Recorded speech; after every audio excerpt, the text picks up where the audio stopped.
Bonjour mes délicieux co-créateurs, c'est Lilou, je suis au Salon du Livre avec le docteur Willem. Waouh! Je suis ravie de pouvoir passer ce moment avec vous. Merci de votre présence et de toutes vos recherches, votre travail, c'est super. Merci. C'est moi qui vous remercie. Alors aujourd'hui, on va s'intéresser aux intolérances alimentaires. C'est un grand sujet, on n'en parle pas suffisamment. J'ai adoré votre livre Intolérance alimentaire aux éditions Trédaniel. C'est mon livre de chevet là. Il y a de l'information, c'est très important. Il y a des choses qu'on ne sait pas. Qu'est-ce que l'intolérance tout d'abord alimentaire? Et apparemment, c'est pas la même chose qu'une allergie. Hein. Oui. Alors, l'allergie d'abord, c'est une réaction. Vous savez, on est dans l'immunologie. Autrement dit, il y a un agresseur, on l'appelle l'antigène, et il y a l'anticorps. C'est-à-dire, c'est la réponse. L'organisme neutralise l'ennemi. Alors, dans l'allergie, c'est l'immunoglobuline E. Alors, les réactions dans l'allergie sont violentes, immédiates, et portent uniquement sur la peau et les muqueuses. Par exemple, actuellement, donc, on a des pollens qui viennent, alors on a des conjonctivites, des rhinorrhées, voire même des diarrhées. Tandis que le mode d'action des intolérances, c'est différent. D'abord, ce sont les anticorps, on les appelle les immunoglobulines G. Donc, on est dans la science, on n'est pas dans l'ésotérisme. Et c'est pour cela que l'allergie, elle coiffait, on oubliait les intolérances. Puis en plus, le mot intolérance, c'est un mot générique qui signifie vous êtes intolérant, etc. On l'oubliait. Mais c'est valable aussi pour les aliments. Alors, tout le problème est là. Et la médecine officielle, les allergologues ignoraient l'intolérance.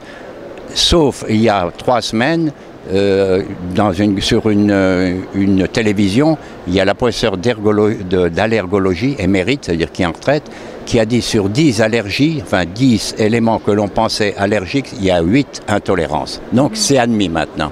Et puis il y a une vogue pour aller faire des tests justement des intolérances. Et ça fait à peu près une dizaine d'années que l'on en fait.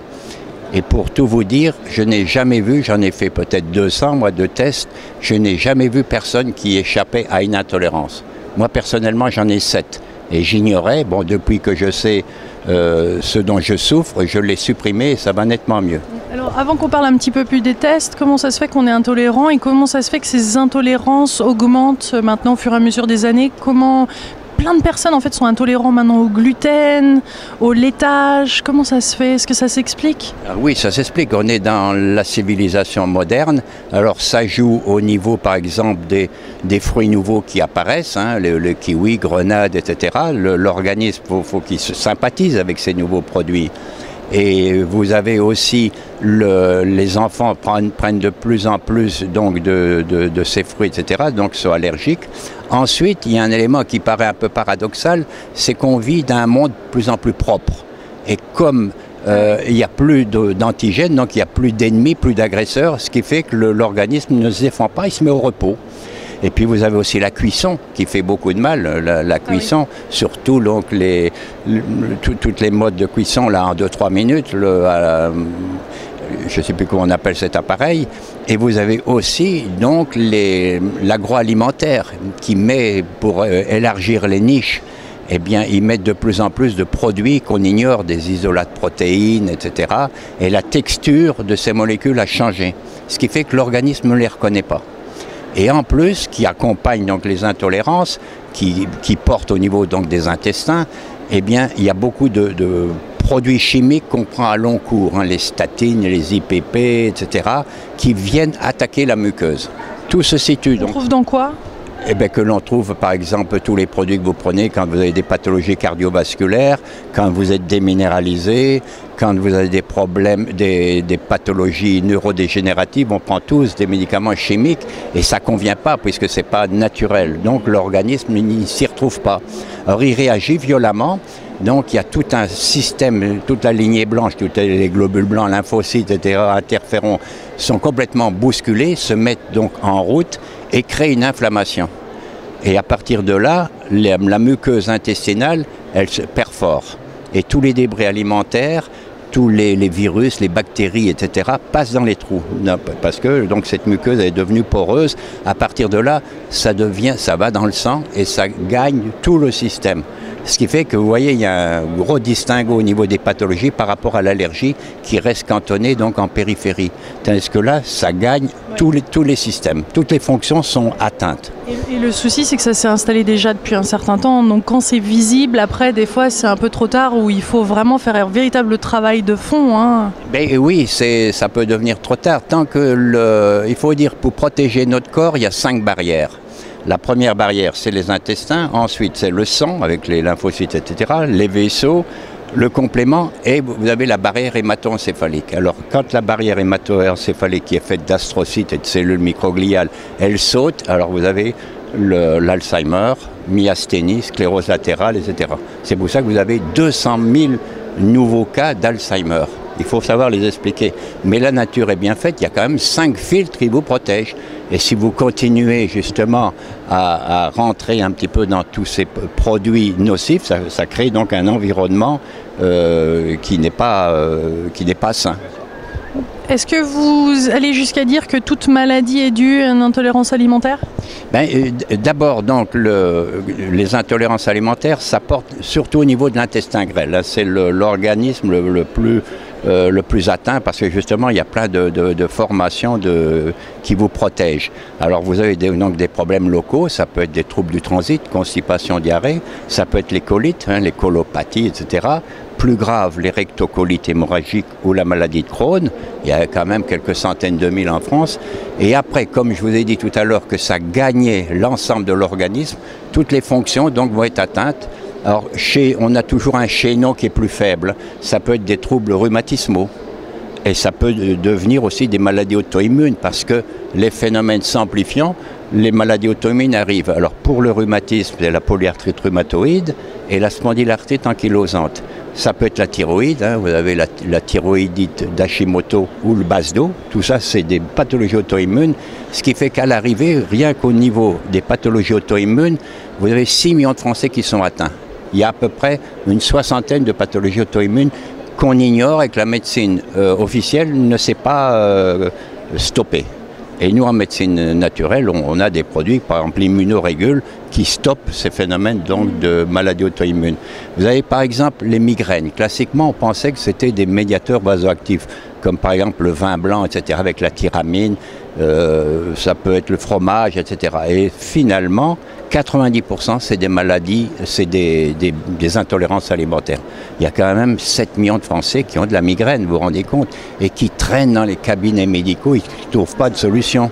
Vous avez le surpoids, l'obésité. Alors l'obésité, c'est pareil, intolérance alimentaire, et ça se complique parce que vous avez l'habitude de prendre massivement certains aliments, et dès que vous n'en prenez plus, il y a des symptômes qui apparaissent. Oui, une dépendance. Voilà, il y a un problème, on appelle ça endorphine-like, qui ressemble donc à l'endorphine. Et on est obligé donc de combler ce vide, on en reprend davantage. Donc on est embarqué dans un processus péjoratif. Vous avez donc certaines pathologies cutanées. En principe, c'est plutôt allergique. Mais là, vous avez l'urticaire chronique. C'est typiquement intolérance alimentaire. Alors, vous allez me demander, mais quelles sont ces intolérances? Alors, dans le livre, j'ai mis 6 chapitres parce qu'il y a les additifs, les légumes, les fruits, etc., qu'il faut vérifier, les poissons. Bon, on peut être intolérant donc, à certaines variétés de poissons, il y en a une trentaine, vous pouvez avoir 2, etc. Donc, le test permet de savoir exactement de ce dont vous souffrez. J'ai vu que vous parliez d'ImmuPro 300 que j'ai moi-même fait, je les trouve super, ils sont super professionnels, ça m'a fait plaisir que vous les appuyiez. Pourquoi vous les appuyez particulièrement? D'abord, vous savez que pour faire de la pub, il faut mettre 3 produits différents, donc on est dans la légalité. Donc il y a 4 labos qui font ça à Paris. Je les ai cités tous les 4. Ils ont différentes façons de tester ou ils le font? C'est des techniques... On recense les immunoglobulines et on les classe il y a une hiérarchie, c'est-à-dire ça va de 1 à 4. 4, c'est très péjoratif. Moi, j'en ai 2 pour tout vous dévoiler. Moi, je suis à l'ovalbumine, c'est-à-dire au blanc d'œuf et à la levure du boulanger. Donc, je mange du pain au levain, etc. Et je n'ai plus cette inflammation. Parce que dès lors que vous avez de l'inflammation, il y a une rétention d'eau pour le surpoids, par exemple. Et dès que vous arrêtez vos intolérances, l'eau s'échappe et vous perdez du poids. Alors que je vois depuis 30 ans dans les revues hebdomadaires féminines comment perdre, etc. Et il n'y a pas de solution puisque à chaque fois, il y a des stratégies différentes et tout simplement, il faut faire ce test qui coûte assez cher, par exemple, grosso modo, par exemple, les 220, ça coûte 170 €. Mais qu'est-ce que vous récupérez au niveau de la sécurité sociale, etc., tout simplement. Et à long terme. Et à long terme. Et puis alors... La médecine préventive, là, quand même, hein, c'est important, on n'en fait pas assez. Et bien sûr. Alors déjà, vous avez vu le nombre de pathologies, je peux vous en donner. Il peut y avoir aussi l'hypertrophie de la prostate, les fibromes, tout cela. Et il y a aussi une caractéristique, on parle beaucoup d'enfants hyperactifs, avec la fameuse Ritaline. Alors là, c'est en plus les autistes et les schizophrènes. C'est un peu dans la même catégorie. Ça, c'est des intolérances au gluten et aussi aux métaux lourds. Alors quel est le processus? Tout simplement, les deux stoppent les enzymes digestives, en particulier la peptidase. La peptidase, elle permet de fragmenter les grosses protéines. Parce que si vous n'avez plus de peptidase, les grosses protéines vont pénétrer et causer justement ce problème. Et alors, n'ayant plus de peptidase, eh bien, ces protéines vont envahir l'organisme et vous allez avoir les neurotransmetteurs qui vont être complètement désordonnés. Vous avez des sérotonines qui vont grimper avec tous les effets qu'il y a. Alors, les enfants ne parlent plus, etc. Et alors qu'on essaye, on donne de la Ritaline, c'est pas un traitement étiologique, c'est-à-dire un traitement de la cause. La bonne médecine, c'est celle qui vous permet de dire, attention, c'est ça la cause. Et il suffit de faire une éviction. Tout simplement, ça ne coûte rien. Mais enfin, il faut réparer après l'intestin. Il faut prendre des prébiotiques, probiotiques, la propolis. Enfin, tout ça, j'ai indiqué ça dans mon livre. Vous avez aussi des bons champignons médicinaux qui agissent donc au niveau de ces intolérances. Maintenant, je vous dis, ça fait 10 ans que nous, médecine de terrain, on a eu le temps de préparer des thérapies et on se les échange comme tout le monde par Internet, quoi. Et on a des résultats sensationnels. Et ces labos sont envahis par ces médecins qui ont découvert ces fameuses intolérances. Donc un test sanguin est plus efficace que urinaire. Ben, il y a aussi, si vous voulez uniquement faire le gluten, c'est la peptidurie. C'est-à-dire c'est l'examen des protéines dans l'urine. Vous avez aussi, pour ceux qui savent aller à l'écoute de leur corps, vous prenez votre pouls. Et alors, avant le repas, donc supposons que vous ayez 70, vous le prenez une demi-heure après le repas. S'il y a une intolérance, ça va passer à 75. Et 1 heure après, 2 heures, ça peut être 85, etc. Alors, si vous avez mangé 3 aliments, vous essayez de les faire tourner pour savoir quel est le coupable. C'est une petite méthode qui n'est pas chère pour ceux qui ne peuvent pas s'offrir ce test. Et il y en a plein. Il y a aussi la kinésiologie qui vous les détecte. Il y a plein de petites techniques. C'est surtout être à l'écoute de son corps et savoir comment réagit notre corps en fonction de tel type d'aliment. Exactement. Soit aussi pour faire aussi un diagnostic en disant, bon, quand j'ai une intolérance, j'ai des ballonnements, il y a des gargarismes, etc. J'ai un mal-être et compagnie. Et à partir de là, donc dès que vous avez détecté l'ennemi, c'est simple. Mais moi, je préfère faire les tests comme ça. Vous avez 200 ou 300 aliments, c'est suivant la présentation des tests, vous savez exactement. Et puis, c'est un cadeau qu'il faut se faire. Ça, c'est qui rentabilise le coût que vous avez fait parce que c'est la fin de vos problèmes. C'est la fin, vous vous rendez compte, quelqu'un qui est migraineux, vous le savez, dans la famille, on sait, tiens, Alphonse, il a de la migraine. Mais on ne connaît même pas les conséquences, j'ai envie de dire, c'est aussi en prévention de ce qui pourrait arriver. Moi, j'ai découvert que j'étais intolérante au kiwi. Ah oui, alors là, les fruits nouveaux. Ouais. Et au café. Et alors le café, j'en ai jamais bu de ma vie. Moi, ça a toujours été le thé. Et comme par hasard, c'est quelque chose qui me disait rien. Donc quand même, il y a une petite... on le ressent dans le corps. On ressent de plus en plus, je trouve, on a de plus en plus ces sensibilités. On se rend compte qu'il y a certaines choses, il faut éviter. Et, oui. Fait quand même. Zut alors. C'est exact. Pour ceux qui ont un beau un ressenti, mais c'est pas évident donc pour tout le monde. Surtout avec le stress. Surtout, et le stress, il faut savoir aussi que le stress amplifie les choses, hein, puisque ça va créer un bouleversement au niveau immunologie. Il y a un bouleversement qui s'opère toujours. Puis en plus, si vous avez un problème de thyroïde, la thyroïde, c'est un organe qui atteint tous les organismes. Et du reste, à chaque fois, donc avec la thyroïde, par exemple une thyroïdite, vous avez des maladies auto-immunes. Toutes ces grandes pathologies génèrent parce qu'il y a une sommation d'effets nocifs donc, que vous prenez, et puis l'environnement. Et puis tous les vaccins que l'on a pris, en particulier, vous savez, 80% des vaccins, il y a l'aluminium. Et on vient de faire le test, on a injecté ça à une souris et on a retrouvé l'aluminium dans le cerveau. Hein, vous avez ceux qui fument, par exemple. Alors c'est le cadmium, c'est un métal lourd. Vous avez aussi donc les amalgames dentaires. Et tout cela, des métaux lourds, vous pensez que vous n'arrivez pas donc à les digérer et ils perturbent tous les systèmes. Et le mercure alors?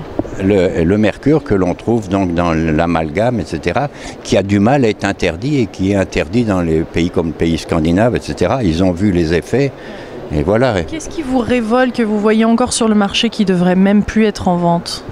Ce qui me révolte, c'est que d'abord, nous, médecins de médecine naturelle ou de terrain, on est agressés. On est agressés comme causant des dégâts, etc. Même au Conseil de l'Ordre, on est gommés, etc. Et alors que les compléments alimentaires vont être interdits. En revanche, tous ces produits chimiques, le Taorc, les Votirox dans la thyroïde, etc., qui sont malsains et que l'AFSAS, c'est-à-dire l'organisme qui contrôle les médicaments, dit que c'est pas un bon produit. Mais si vous en alignez un autre qui est naturel et qui est efficace, vous avez des problèmes.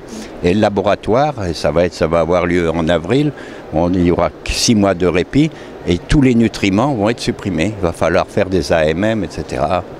Alors c'est un peu le pot de terre contre le pot de fer, quoi. Tous ces produits qui sont péjoratifs, eh bien, ils circulent. Bon, il y a eu le Mediator, heureusement qu'il nous a donné un coup de main, c'est l'arbre qui cachait la forêt. Mais ça suffit pas parce qu'on est en pleine campagne électorale présidentielle et la santé est à peine abordée en ce moment. Ça vous choque pas, ça? C'est quand même ce qui est le plus précieux. J'en parlais avec le professeur Montagnier, c'est aberrant quand même. Et oui, c'est pour ça que je suis rédacteur dans une revue, Votre Santé, et j'ai posé 7 questions à tous les candidats à la présidentielle et j'attends les réponses. Qu'est-ce que vous pensez de médecine alternative?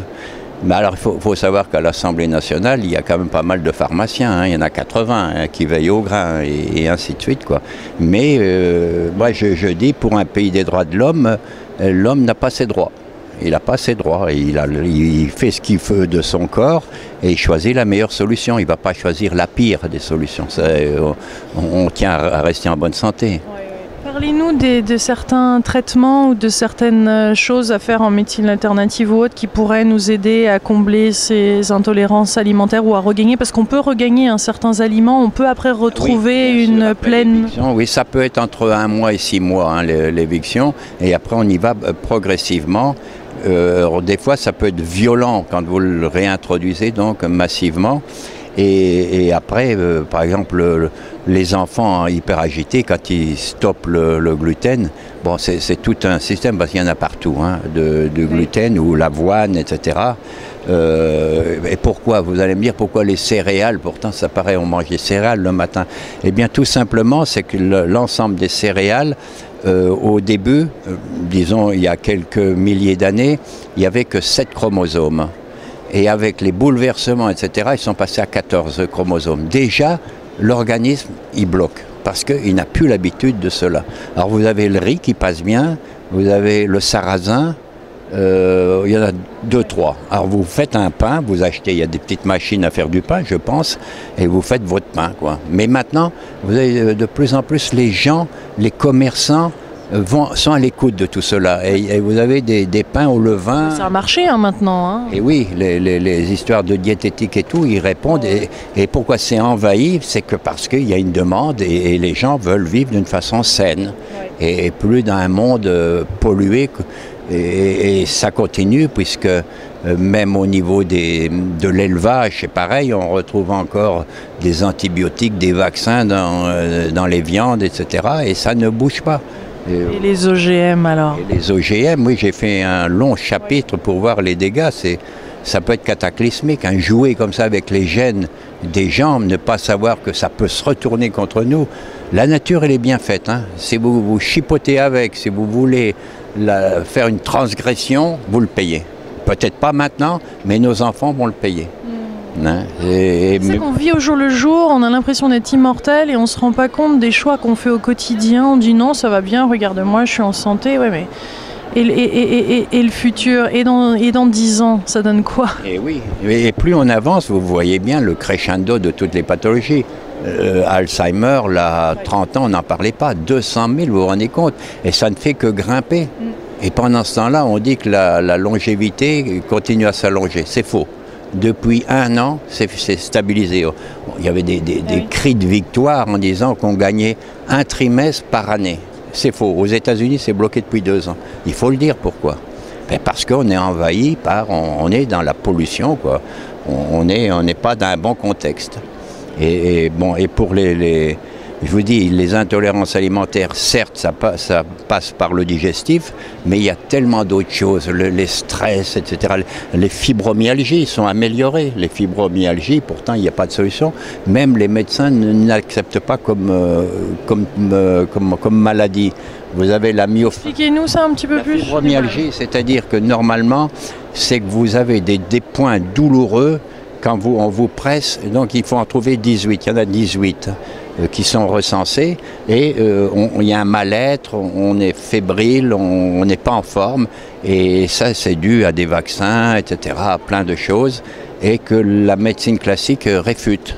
Alors il y a un beau livre qu'il faut connaître, c'est celui du docteur Jean Seignalais qui lui a étudié donc d'une façon précise tous ces éléments et il a donné un régime atoxique. Si vous prenez ce régime atoxique qui est un peu difficile à prendre, les 3/4 des pathologies dont j'ai parlé sont améliorées. C'est le régime dont vous parlez à la fin parce que je trouve ça assez intéressant de voir que vous parlez énormément de manger du cru. Hein. Oui, c'est ça. Alors manger du cru, supprimer donc les céréales.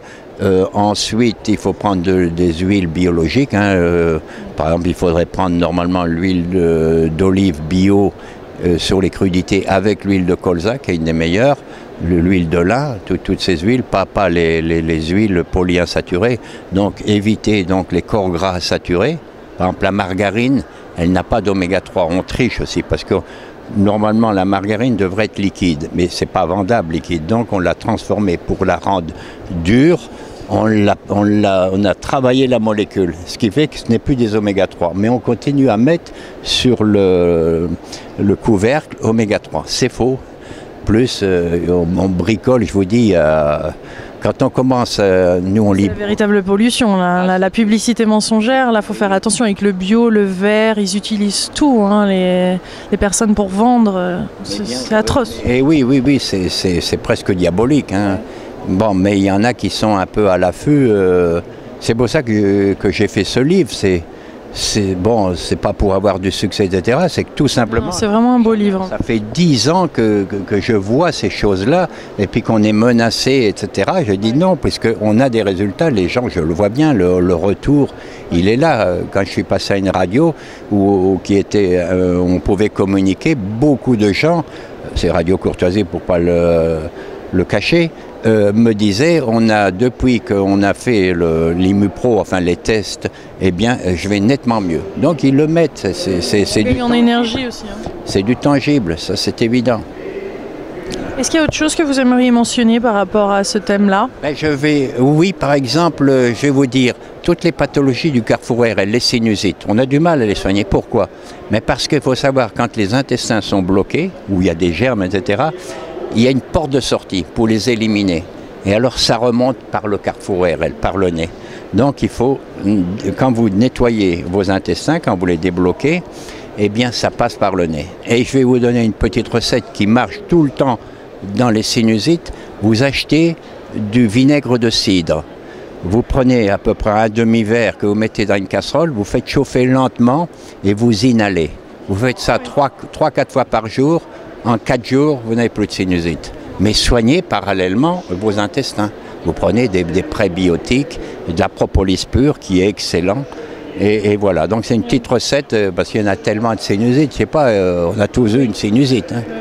Et on parle de plus en plus de probiotiques, c'est ça, pour reconstruire sa flore intestinale, c'est important, non? Les prêts, les probiotiques, oui, c'est important, mais on s'est rendu compte qu'il ne faut pas en donner massivement pendant longtemps. Il faut faire des petites cures, hein, parce que il faut que des gélules soient le plus chargées le plus possible. Il faut au moins 12 milliards de bactéries dans la gélule, parce que c'est un combat avec les bactéries pathogènes. C'est comme une guerre, hein. Plus vous allongez, plus les troupes sont musclées, plus elles peuvent lutter contre l'ennemi. Donc il faut au moins 12 milliards. Avant, 4 milliards, ça ne suffit pas.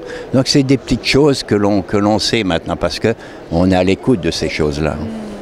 Très bien, ben merci beaucoup pour cette interview pleine d'informations et de l'information qui est importante à diffuser. Alors j'encourage tout le monde qui a regardé cette vidéo de la partager sur ces merveilleux réseaux sociaux quand même, ça contribue. Internet aide à faire diffuser tous ces messages. Oui, puis il faut pas que les gens restent, comment on appelle ça, sur des choses officielles. Il faut échanger. Il faut échanger beaucoup et ne pas être honteux, il n'y a pas à être honteux. Et puis quand vous êtes guéri, vous n'avez plus vos migraines, ben, le dire à quelqu'un, vous trouvez dans le mois quelqu'un qui a une migraine et lui dire, voilà, est-ce que tu as fait tes intolérances alimentaires? Ah oui, et voilà, et vous sauvez quelqu'un, vous apportez du bonheur, tout simplement. Voilà. Très bien, merci beaucoup. Au revoir. Au revoir.